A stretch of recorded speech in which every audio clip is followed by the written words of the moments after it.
అట్లాగా తమ్ముడు. ఇప్పుడు నీకు వినే ఓపిక లేదు. విన్నా సరే విన్నదాన్ని అర్థం చేసుకునేటువంటి తెలివితేటలు ఉన్నాయో లేవో నాకైతే తెలియదు. పోని ఆ, ఏమంటారు, నువ్వేదైనా సలహా సూచన ఇస్తావంటే అది లేదు. నేను పట్టుకున్న కుందేలకు 3 కాళ్ళే అని అంటే ఎట్లా తమ్మి చెప్పు. నువ్వు ఇప్పుడు ఏది మంచి ఏది చెడు నీకు కూడా అభిప్రాయం ఏదైనా అనిపిస్తే చెప్పు, నేను వద్దంటలే. అంతేగాని అన్న నువ్వు మోడీని ఏమంటావు, ఏం తమ్ముడు ఇది, నీకు మోడీ దేవుడు కావచ్చు తమ్ముడు. నాకు కాదు, ఇప్పుడు నేను నమ్మే దేవుడిని నువ్వు నమ్మాలని బలవంతంగా నేను నమ్మేయడం తప్పు కదా. నేనేమంటానంటే నీకు మోడీ అంటే గౌరవం ఉండొచ్చు, అభిమానం ఉండొచ్చు, సంతోషం. నేను కూడా ఒక ప్రధానమంత్రికి గౌరవిస్తాను, పరిపాలనను గౌరవించాను. నువ్వు బాగా గుర్తుపెట్టుకో.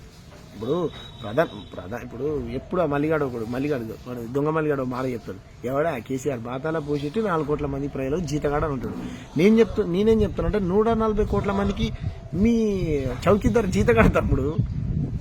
పర్సనల్గా ప్రతి మనిషి, మానవత్వం ఉన్న ప్రతి మనిషికి ఒక మనిషి అంటే పర్సనల్గా ఇష్టం ఉండాలి, మనిషిని గౌరవించాలి. అది సహజ మనిషి యొక్క గుణం.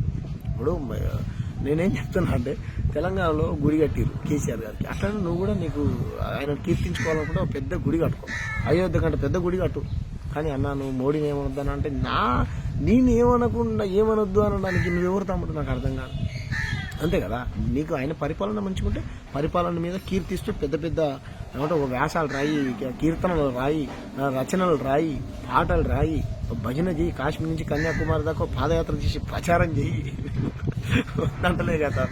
అంతేగాని అన్న నువ్వు మా మోడీని ఏమవుతారండి, మీ మోడీని తమ్మి ఆయన జీతగాడు, అందరికీ 4 కోట్ల మందికి జీతగాడు ఆయన, మనం శాలరీ ఇస్తున్నాం ఆయనకి, అర్థమైందా. కాబట్టి నా అభిప్రాయాన్ని నేను చెప్పుకుంటాను. నేనైతే మూర్ఖుడిని అయితే కాదు కదా, నేను పట్టుకున్న కుందేలకు 3 కాళ్ళే అని అంటే ఎట్లా చెప్తాము, తప్పు కదా.